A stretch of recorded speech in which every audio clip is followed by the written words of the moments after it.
John Ramirez est un ancien sataniste, ancien grand prêtre, des rites occultes Santeria et Palo Alto, de New York, aux États-Unis. Il finira par abandonner cette voie occulte, et donnera sa vie au Seigneur Jésus-Christ, puis rejoindra l'église du pasteur David Wilkerson. John Ramirez est aujourd'hui une personnalité bien connue dans le milieu évangélique aux États-Unis. Il est évangéliste, et a écrit de nombreux livres.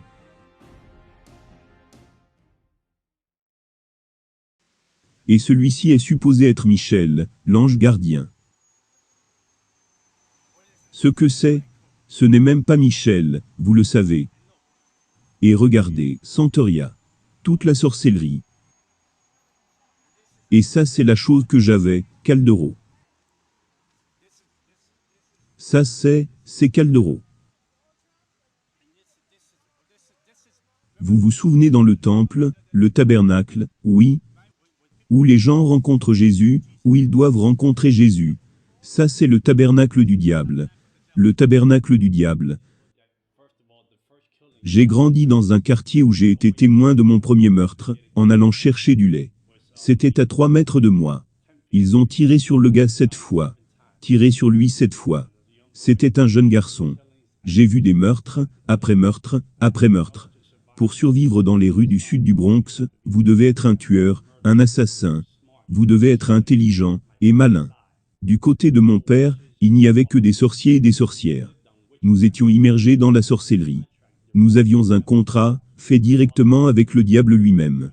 Je me rappelle que quand j'étais plus jeune, entre 8 et 9 ans, j'allais dans cette pièce, pour adorer le diable, et je pouvais sentir la présence du diable, qui venait dans la pièce, et mon père qui était en train d'adorer, parlait en langue démoniaque. Et il adorait, il mettait des fleurs, des bougies, mettait de l'eau de 19h à 5h du matin. J'étais emmené dans des loges démoniaques, dans des temples de sorcellerie. J'étais formé pour devenir un sorcier. J'étais entraîné par des sorcières qui étaient dans l'occultisme depuis 30, 40, 50 ans. Ils m'ont appris comment parler aux principautés, aux esprits sur le terrain, au diable lui-même. Vous ne pouvez pas parler au diable directement. Vous devez gagner le droit de le faire. Et le premier massacre qu'ils ont fait dans mon quartier était dans cette maison juste ici. Le mari a poignardé sa femme 52 fois et lui a coupé les oreilles.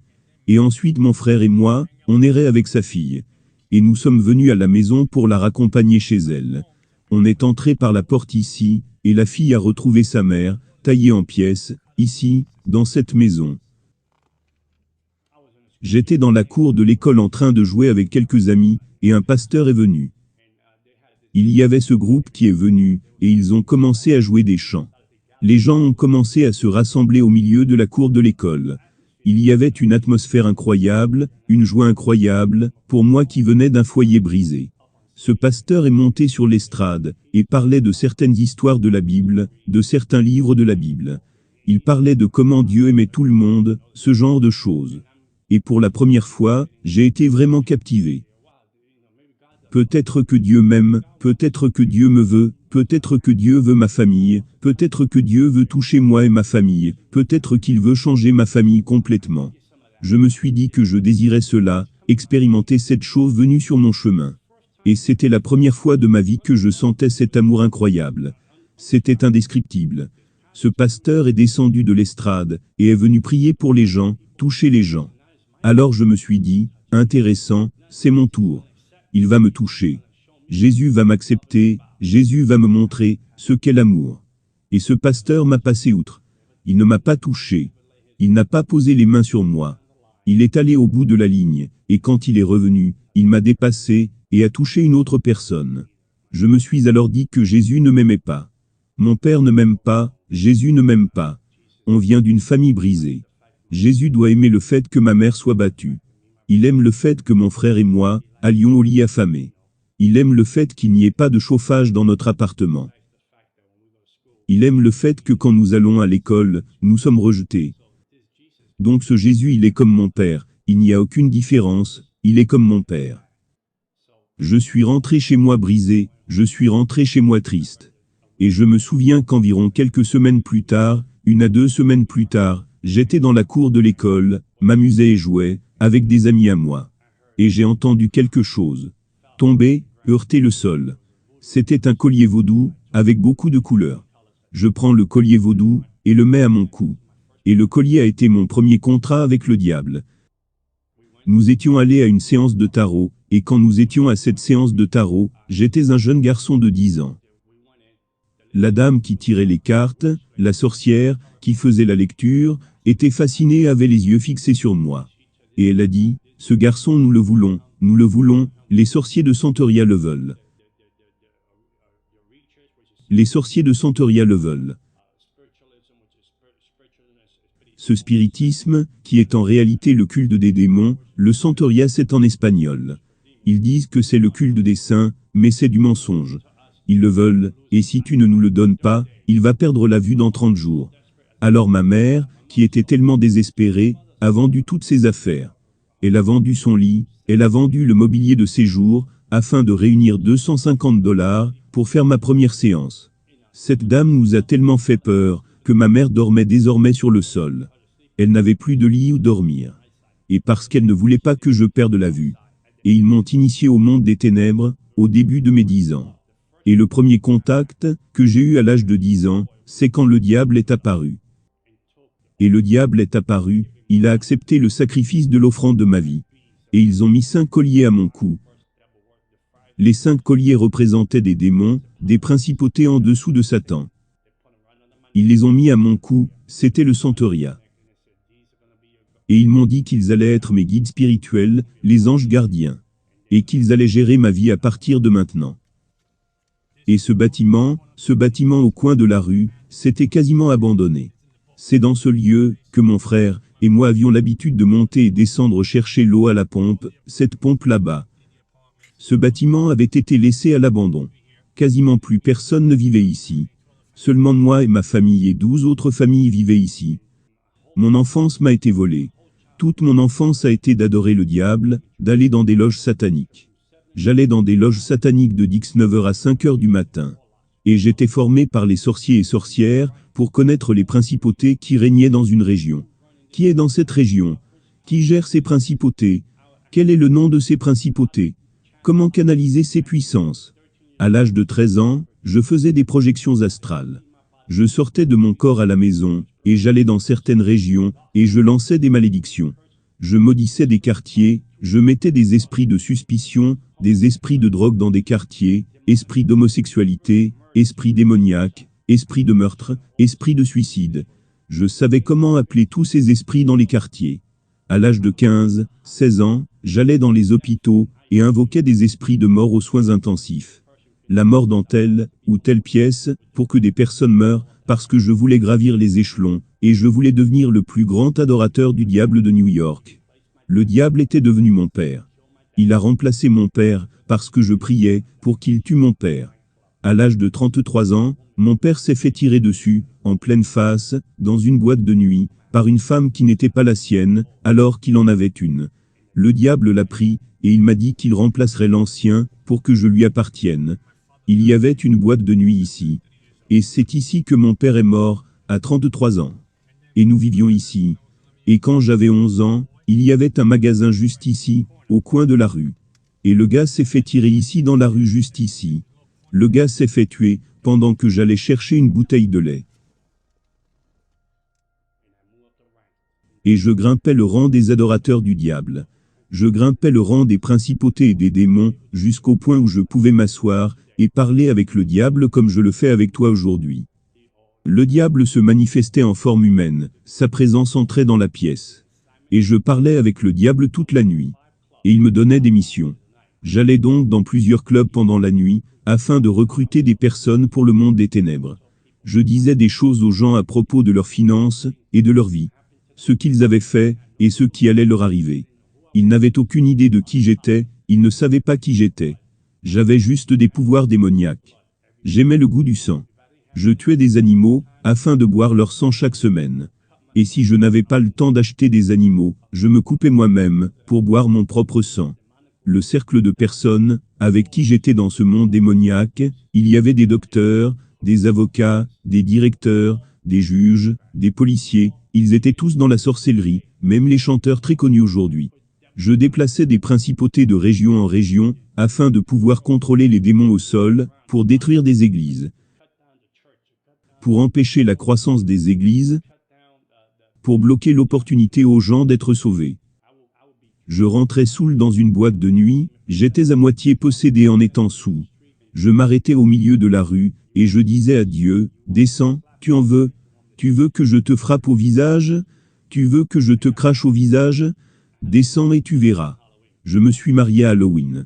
J'ai eu un mariage démoniaque durant Halloween. Tous les démons et principautés de différentes parties du monde sont venus à mon mariage. Aucun être humain n'est venu, ils étaient effrayés de venir à mon mariage. Donc j'ai eu un mariage dingue, j'ai envoyé des invitations, mais personne n'est venu. Du coup il n'y a eu aucun cadeau de mariage. Mais les démons sont venus, et ont baptisé mon mariage. Donc ma femme était une sorcière, j'étais un sorcier, et quand ma fille est née, je l'ai formée pour devenir une sorcière elle aussi. Je me rappelle la première fois, quand j'allais faire un sacrifice humain. Le diable était assis à la place du passager dans ma voiture, et m'a dit « Tu m'aimes ?» J'ai répondu « Bien sûr je t'aime ». Il m'a dit « Tu vois, il y a un gars sur le toit, qui essaie de t'attraper. Il va essayer de te voler ton argent, et te faire du mal.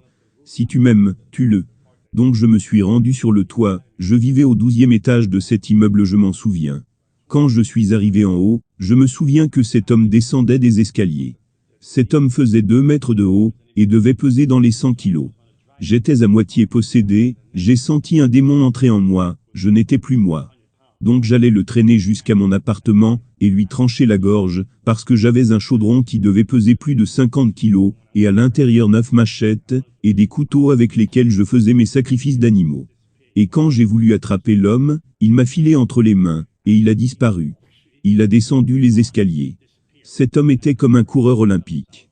Il a disparu d'un coup. Je n'ai donc pas pu l'attraper et le tuer. Des personnes ont dessiné ces graffitis ici. Et là, c'est un démon.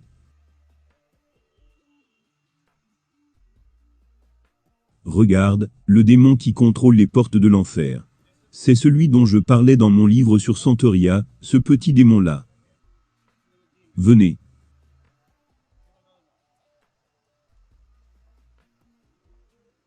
C'est le démon qui gère Haïti, la principauté au-dessus d'Haïti. Là-bas, c'est la principauté au-dessus de l'islam.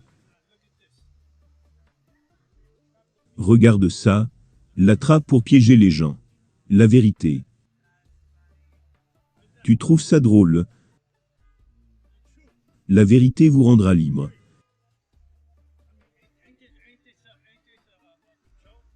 Ils ont mis cet insigne là-haut, pour que les gens pensent que ça fait partie de ça. C'est quoi cet endroit? C'est l'endroit où les gens du Bronx viennent pour se procurer du matériel, pour faire de la sorcellerie, blesser et tuer les gens. C'est cet endroit. Nous pouvons aller à l'intérieur. Venez. Si je vous disais que j'allais vous tuer dans les 30 prochains jours, je vous préparais jusqu'à ce que vous mouriez dans les 30 jours. Je me fichais de qui vous étiez, comment vous vous appeliez, qui vous étiez. Que vous vous appeliez catholique, chrétien, ou croyant, j'allais vous tuer, à moins que vous ayez une vraie relation avec Jésus-Christ. La femme qui vivait à l'étage en dessous est venue me voir pour dire que son mari la trompait. Je veux que tu tues la femme, fais des sortilèges sur elle, et tue-la. Combien cela va-t-il me coûter? Je lui ai dit, reviens, je vais parler au diable, mon père. Reviens dans quelques jours. La dame est revenue. Le diable m'a dit, ce qu'il fallait acheter, un cercueil, une bougie noire, une photo de la femme à mettre dans la boîte, pour faire la sorcellerie, et tuer la femme. Dans 21 jours, elle devrait mourir. Dans 21 jours, on fera le funérail. Donc quand la femme est revenue me voir, je lui ai dit, ça va te coûter $10 000, pour tuer la femme. Mais tu sais quoi? Je te connais bien, tu es très sympa avec moi, donne-moi $7 000. Je te fais une réduction de 30%. Donne-moi $7 000. Quand cette femme était sur le point de quitter mon appartement, elle me dit, au fait la femme est une chrétienne. Et je lui ai dit, dans ce cas, je vais la tuer gratuitement. Je lui ai dit, je n'ai pas besoin de cet argent. Je vais la tuer gratuitement. Je vais lui donner une leçon à cette chrétienne. Elle va regretter. Et donc j'ai fait les rituels du vaudou, les rituels de la sorcellerie. 21 jours sont passés, et la femme n'était pas morte. 1 mois est passé, et la femme n'était toujours pas morte. Je me suis dit, waouh, qu'est-ce qui se passe? Ma réputation va en souffrir. J'ai donc appelé le diable et les démons. Et j'ai doublé les sortilèges sur elle, pour qu'elle meure du jour au lendemain, et rien ne s'est passé, rien du tout. J'étais donc chez moi la nuit et le diable est venu, et j'ai senti la présence du diable envahir la pièce, et le diable me dit, nous devons avorter ce plan de tuer cette femme. Je lui ai demandé pourquoi abandonner. Ma réputation est en jeu, je suis un sorcier, un occulte, si je ne tue pas cette femme, ils vont penser que je n'ai plus aucun pouvoir. Et le diable me dit, tu ne comprends pas. Le Dieu qu'elle sert, ne la laisse pas seule, on ne peut pas la toucher. Et j'ai demandé, qui est ce Dieu? Le Dieu qu'elle sert? J'étais donc très en colère, et j'ai dit, essayons encore pendant 1 semaine de la tuer, et le diable m'a encore répété, non, le Dieu qu'elle sert, ne la laisse pas seule. Bonjour, comment ça va?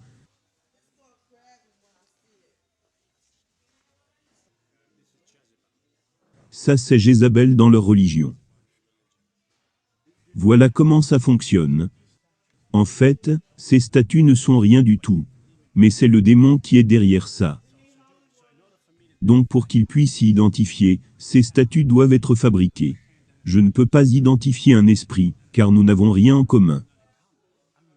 Je suis un humain, et un esprit est immortel, c'est un démon. Je ne peux pas nouer de lien avec. Et donc pour pouvoir le faire, je me sers de ces statues, afin de m'identifier en elles.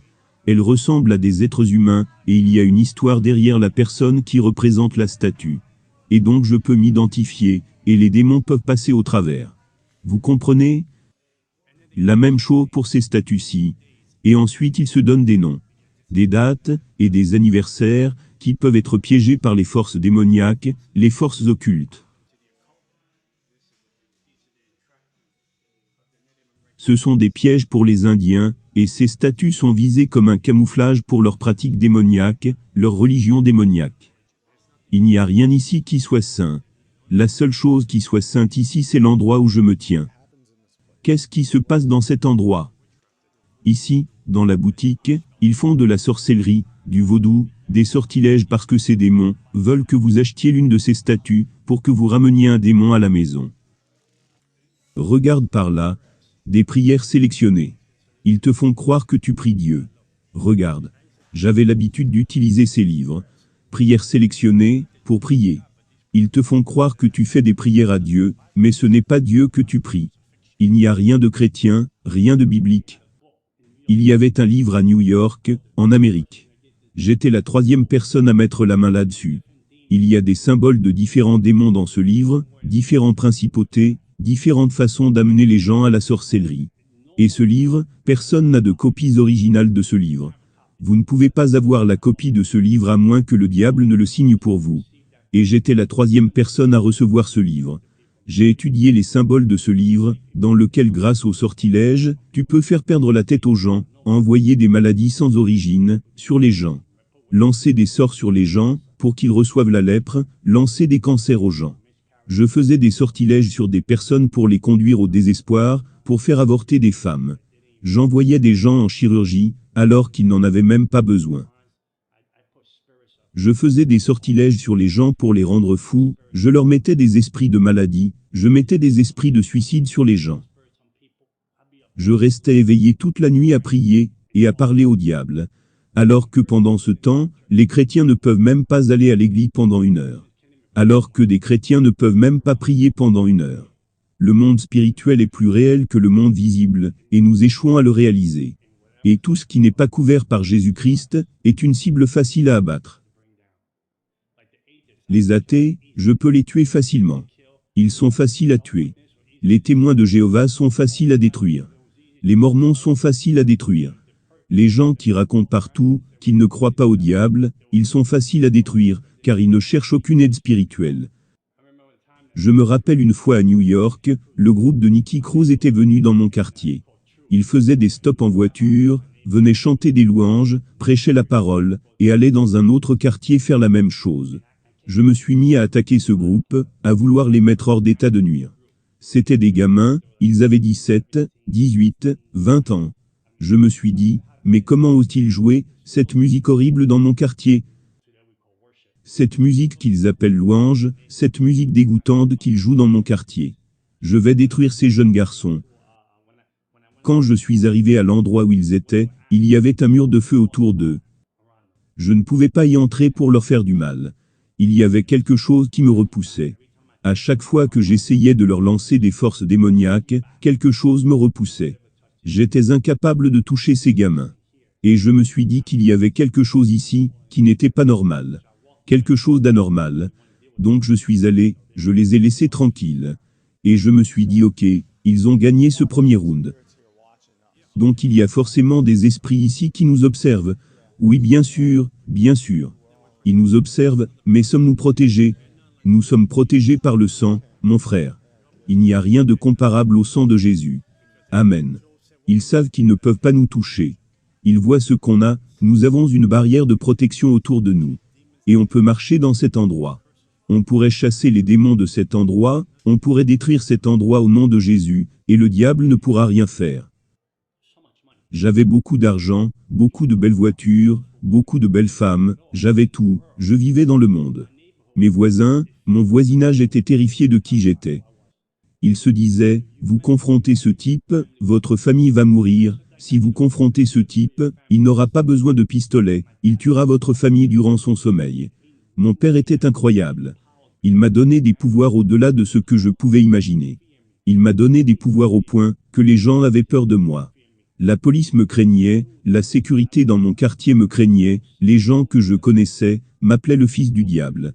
J'ai mis des chrétiens à terre, les empêchant de prier. Ils étaient sans puissance. Ce n'était pas que Dieu n'est pas tout-puissant. Comprenez-moi bien, Dieu est tout-puissant, mais c'est le récipient qui est faible. Le récipient n'a pas de vie de prière. Sa vie de prière n'a pas de vie de jeûne, et il n'a aucune relation personnelle avec Dieu. Il y a une forme de piété dans la personne, mais aucune puissance. La personne est faible, la personne n'a rien qui bouge dans sa vie. Elle a une Bible, de beaux costumes, de beaux habits, mais il n'y a aucune connexion avec Jésus-Christ. Parce que tu es en dehors de sa volonté, en dehors de ses promesses, et en dehors de son plan divin. Alors je t'ai. Tu deviens ma possession. Je t'ai comme esclave. Je te brise. Je te jette des sorts. J'ai continué à faire ça sur des chrétiens, et encore, à des familles, à des églises. Je pourchassais à mort tout ce qui représentait la croix de Jésus-Christ. C'est un endroit très démoniaque. Donc cet endroit a un effet sur tout le quartier? Oui bien sûr.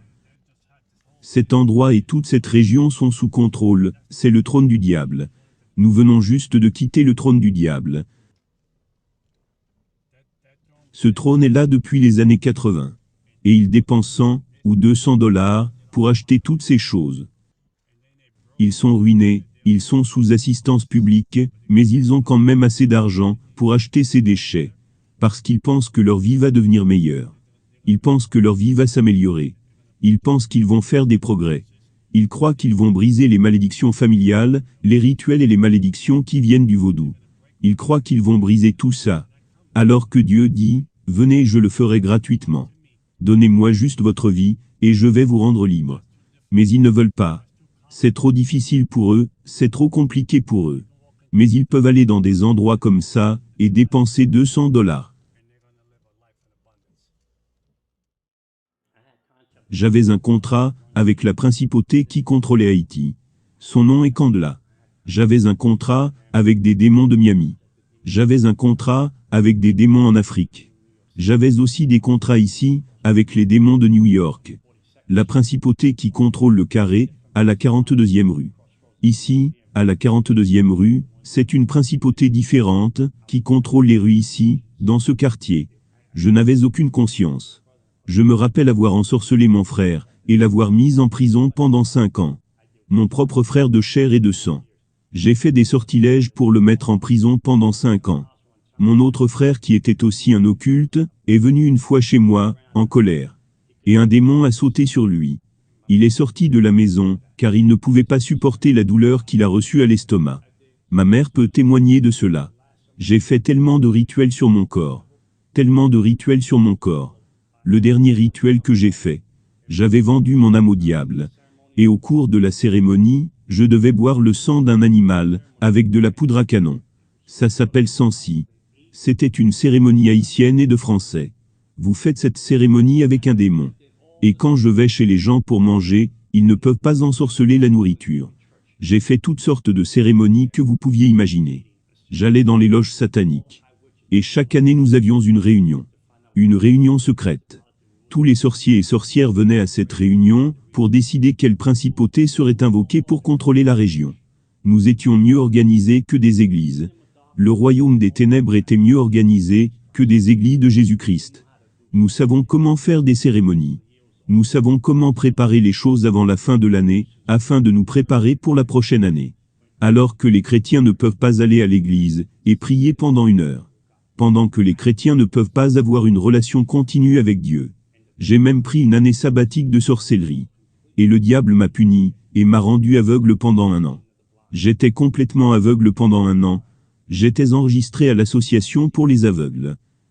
J'étais totalement aveugle. J'étais entraîné à utiliser un chien guide. J'étais entraîné à utiliser un de ces bâtons pour marcher dans la rue. Ma mère a pris soin de moi pendant 1 an. Ma vision était devenue noire, et un brouillard était venu dans mes yeux, j'étais aveugle complètement. Et quand j'ai redonné ma vie au diable, après cette opération chirurgicale, le diable m'a redonné la vue. Et je pouvais voir de nouveau. Ça a été ma punition pour avoir pris 1 année de repos. Le diable m'a dit, tu veux 1 année de repos? Je t'en donne une. Et il a pris ma vue. Et ça, c'est le monde dans lequel je vivais. Si vous désobéissez au diable, il vous tue, et tue votre famille. Il y a une peur qui vous terrifie au-delà de toute mesure, que vous ne pouvez pas quitter sa religion. Vous ne pouvez pas quitter la Santeria. Vous ne pouvez pas quitter Palemioub. Le docteur ne pouvait pas expliquer comment j'avais perdu la vue. Pendant ce temps, quand le chrétien agit mal, et qu'il pêche, la seule chose qu'il trouve en retour, c'est juste la grâce et le pardon. Quand tu es avec le diable, et que tu fais quelque chose qu'il n'aime pas, il tuera un membre de ta famille. Je me rappelle comment le diable a averti cette femme en disant, tu ne dois plus rester avec cette personne. Mais elle n'y a pas prêté attention, parce qu'elle était devenue amoureuse. Un démon a possédé un SDF, au coin de la rue, il a pris un marteau, et l'a frappé 17 fois sur la tête, et l'a tué. Un jour, j'étais assis chez moi. C'était incroyable, j'étais revenu d'une boîte de nuit, la nuit précédente. J'étais assis à la maison, et je regardais l'émission Jerry Springer. Une émission dingue. Les gens se frappent et s'insultent. Je prenais plaisir à regarder ça et je rigolais. Pour la première fois, j'ai entendu une voix qui m'a dit, « Fils, je reviens bientôt. Que vas-tu faire de ta vie ?» Une voix audible, qui avait traversé la pièce. Et j'ai pensé que c'était la télévision qui me parlait. J'ai réalisé ensuite, que non, cela ne vient pas de la télé, car les gens se tapaient les uns sur les autres. Je connaissais la voix du diable. Je m'asseyais avec le diable, comme je suis assis devant vous aujourd'hui. Il pouvait venir dans une forme humaine, ou entrer dans la pièce, et l'atmosphère allait changer. Je savais alors qu'il était là avec moi, il parlait à ma conscience. Je connaissais cela, je le connaissais, comme vous connaissez le revers de votre main. Je connaissais tous les démons, toutes les principautés qui contrôlaient des régions, qui contrôlaient des choses en Amérique, des choses au Canada. Je connaissais toutes les principautés qui contrôlaient des domaines, l'occulte, le Wicca, le New Age, le bouddhisme, l'islam, le Santeria, le spiritisme. Je connaissais toutes ces principautés. J'avais un contrat avec elles, avec toutes ces principautés. J'avais des accès directs à toutes ces principautés, et les démons au sol. Le diable, Jézabel. Je connaissais des démons, dont je ne vous dirai même pas le nom, car vous allez me demander, qui sont-ils? Je les connais tous par leur nom. Et cette voix était différente des autres voix. Quand j'ai entendu cette voix venant de nulle part, cette voix provenait comme de l'air. J'ai été choqué. Puis j'ai eu une vision de l'autre côté de l'appartement. Le ciel était en feu, et je voyais les gens sous le ciel, en train de courir, cherchant un abri, mais il n'y avait pas d'endroit où se cacher. Donc j'ai eu la vision, cela m'a secoué. En ayant cela en pensée, je me souviens que je suis allé dormir, dans un profond sommeil. Et je me retrouve dans un train plein de personnes. Je n'arrive pas à croire, je suis dans un train avec plein de gens. Et ce train allait aussi vite que vous ne pouvez l'imaginer. Il n'existe rien d'aussi rapide sur la Terre, et il a terminé en enfer. Jésus-Christ m'a emmené en enfer, et quand je suis arrivé en enfer, les portes se sont ouvertes. Il y a eu une claque, un écho indescriptible, et les portes se sont ouvertes. Puis de la chaleur venant de nulle part. Je sentais que j'allais suffoquer à cause de la chaleur, et je suis sorti du train. Et les gens dans le train avaient toutes sortes de visages, et tu pouvais voir la peur sur les gens. On pouvait sentir l'impact de la peur sur les personnes dans le train. Qu'ils allaient dans un lieu d'où ils ne reviendraient jamais. Et l'endroit était confiné. Je me suis dit, je ne veux pas mourir ici, je ne veux pas. Ce n'est pas pour moi. Je ne suis pas né pour être dans cet endroit. Je me disais cela. Je ne suis pas né pour être ici. Donc j'ai essayé de trouver un tunnel en enfer. Je voulais trouver un tunnel qui me conduirait à une porte, ou peut-être une fenêtre, ou peut-être qu'il y a un passage quelque part, par lequel je pourrais m'échapper, et retourner à la réalité. Mais il n'y avait pas de passage. Je me rappelle que plus je m'enfonçais dans le tunnel, plus la souffrance, la peur m'envahissait. Comme si tu portais une tunique. La peur t'agrippait. C'est quelque chose que vous ne pouvez même pas contrôler. Vous n'avez aucun contrôle là-dessus. C'est quelque chose qui vous étreint et qui ne vous laisse plus partir. Je ne pouvais même pas voir ma main devant mon visage. Mais j'entendais des hurlements. C'était des hurlements. Comme vous savez quand des enfants et des animaux hurlent en même temps. Ce genre d'hurlement, c'est indescriptible. Et il y avait une chaleur et une odeur, comme certains égouts, et les poubelles de New York. Et je dirais pire que ça. Lorsque je suis arrivé dans une partie du tunnel, le diable est apparu. Il disait, j'étais ton père. Il me parlait en langue démoniaque. J'étais ton père, je me suis occupé de toi, je t'ai béni, je t'ai protégé, j'ai tué des gens pour toi, je t'ai donné le prestige et des pouvoirs dans le royaume des ténèbres. Quand les gens en avaient après toi, je les détruisais, car je savais que tu allais être le canal, que j'allais utiliser pour faire avancer mon royaume sur la terre. Et maintenant tu veux me quitter, tu veux me trahir, en langue démoniaque. Et moi je lui répondais aussi en langue démoniaque. Non, je ne te quitte pas, je suis juste confus. Et il m'a répondu, non, je sais ce que tu veux faire, tu veux me quitter et exposer ma religion. Tu veux m'exposer, et dire comment j'opère dans le monde spirituel. Parce que je t'ai enseigné beaucoup de choses, que je n'ai enseigné à personne. Je t'ai fait confiance sur des choses que tu devais savoir, afin de faire avancer mon royaume, car je voulais t'utiliser de manière puissante. Et en le disant, il est venu m'attraper. Et la croix de Jésus-Christ est apparue. Je ne comprends pas comment une croix de plus d'1 mètre puisse apparaître en enfer. Je portais un t-shirt bleu. Je l'ai alors mis sur lui, et quand je l'ai mise, il s'est effondré comme un enfant. Comme un enfant, il s'est effondré au sol comme s'il n'avait aucun pouvoir. J'ai alors saisi cette opportunité pour courir plus profondément dans le tunnel de l'enfer, en espérant qu'il y ait une porte. J'avais mon espoir, j'avais de l'espoir, et aucun espoir à la fois. Il n'y avait pas de porte pour sortir, et je me suis dit, c'est la fin.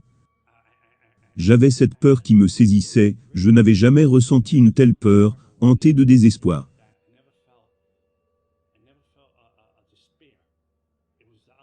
C'était l'opposé de ce qu'est le paradis, l'opposé de la joie, l'opposé de la félicité, l'opposé de la paix, l'opposé de la lumière. C'est un endroit de tourment. Si je suis là, ma famille ne le saura pas, ma fille ne le saura pas. Comment pourrait-il me trouver, comment pourrait-il me chercher? Donc, alors que j'avançais profondément dans le tunnel de l'enfer, pour trouver une fenêtre, une issue quelque part par laquelle je puisse m'enfuir, le diable est apparu de nouveau, en disant, maintenant nous allons te détruire. Alors je lui répondis en langue démoniaque, j'ai ces marques, ces contrats qui me protègent, et je vais te détruire. Il m'a répondu, espèce de fou, je t'ai donné ces marques, et avec ça je te possède, personne ne te possède sinon moi. Tu vas vivre pour moi ou mourir. Et il est venu pour m'attraper une seconde fois. Je me suis dit, c'est la fin. Alors la croix de Jésus est apparue une seconde fois en enfer.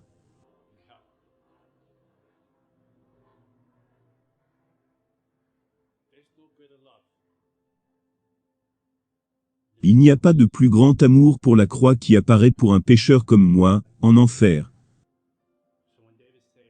Quand David dit, « Je repose dans le séjour des morts », il sait que je suis ici. La grâce et la miséricorde sont apparues en enfer. La grâce et la miséricorde avaient un plan pour ma vie. Avec mes inqualifiables façons de vivre, démoniaques, égoïstes, arrogantes, j'étais en enfer. Alors que mon sort était réglé, Jésus-Christ m'a aimé. Il a dit, « J'ai un plan pour toi, je t'aime plus que tu ne peux l'imaginer. » Et il est arrivé en enfer. Quand je me suis réveillé, et que mon esprit est revenu en moi, je me suis levé, et je me suis mis à genoux devant Jésus-Christ. J'avais pour $100 000 de matériel de sorcellerie à la maison, et j'ai tout jeté. Je me suis débarrassé de tout ce qui avait un lien avec le monde des ténèbres. Les gens d'Haïti, les gens de Cuba, les gens de Miami et de New York ont dit, « Nous devons le tuer, car il en sait trop. Nous devons le détruire, et le tuer, car il en sait trop, et il n'est plus des nôtres. » Et ils sont venus pour me tuer. Ils ont fait de leur mieux. Et ils sont venus pour me tuer. Je dormais durant la journée, pour rester éveillé la nuit. Des démons sont venus me tourmenter pendant 30 jours, ils m'ont tourmenté pendant 30 jours. Ils me prenaient par la gorge, me sortaient hors du lit. La pièce devenait froide. Je suis allongé dans mon lit, et je sentais une autre personne allongée, à côté de moi, froide, je regardais comme ça et je pouvais sentir la présence. Le diable en personne dans mon lit. Pendant 30 jours, ces démons essayaient de me tourmenter, et d'arracher mon âme de mon corps. Ils essayaient d'arracher mon esprit de mon corps, et je tremblais la nuit comme jamais auparavant. Je priais. Je ne savais pas comment prier, alors je disais, « Jésus, Jésus, Jésus ». Je disais les prières d'une sœur que j'avais entendue à l'église. Je l'avais entendue prier ainsi. J'essayais d'assembler ces prières comme je pouvais, afin de combattre pour ma vie. Et un jour j'étais à l'église en train d'adorer, et j'ai demandé, « Seigneur, pourquoi laisses-tu tout ça m'arriver ?» Un jour Dieu m'a répondu, « Je voulais voir combien tu m'aimes. Je voulais voir combien tu me fais confiance. » Et jamais plus, je n'ai été tourmenté par le diable. Et je suis devenu un évangéliste pour Jésus-Christ. 14 ans à servir le Seigneur. Je ne changerai pour rien au monde. Et sur le boulevard Alléluia, au ciel, il y a la résidence de John Ramirez. Et un jour on dira, « Bienvenue à la maison, bon et fidèle serviteur. » Et je dis, qu'il n'y a rien de tel. Je ne parle pas de chrétienté, je parle d'une relation personnelle avec Jésus-Christ. Il est mon Seigneur. Il est mon commencement et ma fin. Aucune arme forgée contre moi ne prospérera. Je mourrai quand Jésus me dira de rentrer à la maison. Pas à cause d'un sorcier, pas à cause d'une personne, pas à cause du vaudou, d'une incantation, d'un sort, rien de tout ça ne peut me séparer de l'amour de Dieu. $100 000 de sortilèges, et vendu mon âme, des marques par-ci, des marques par-là. Mais la plus grande marque est ici, c'est l'amour que j'ai pour la croix. Il n'y a rien, comme la croix de Jésus-Christ, et je vous dis ça, je vais terminer avec ça. J'étais maudit, et je suis devenu béni, parce que celui qui était béni est devenu maudit pour moi. Et j'ai changé de père, et mon père domine sur l'univers. Il m'a aimé plus que je ne pouvais l'imaginer, et cet amour je peux maintenant le donner à ma fille. Ma fille aujourd'hui est une chrétienne née de nouveau, diplômée d'université, en master de psychologie. Et je suis sûr que Dieu va l'utiliser de grande manière, grâce à la formation que je vais lui transmettre, la bonne cette fois-ci. Et je sais qu'elle fera de plus grandes choses que son père, et avant que je ne quitte la terre, les gens sauront que John Ramirez était là, car il était un puissant serviteur de Dieu. Amen.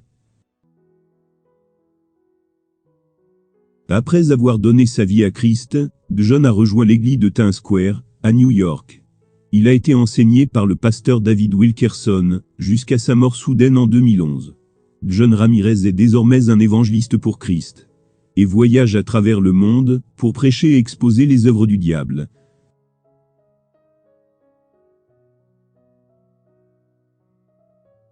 Vous aussi, si vous désirez avoir une relation personnelle avec Dieu, à travers la personne du Seigneur Jésus-Christ, vous pouvez simplement faire la prière suivante, du plus profond de votre cœur. Dites, Seigneur Jésus-Christ, je reconnais que je suis une personne qui a péché contre Dieu. Je reconnais que c'est par amour que tu es mort à ma place, à la croix du Calvaire, pour me sauver. Pardonne tous mes péchés. Viens dans mon cœur et réconcilie-moi avec Dieu. Je t'accepte aujourd'hui comme mon sauveur personnel et mon Seigneur.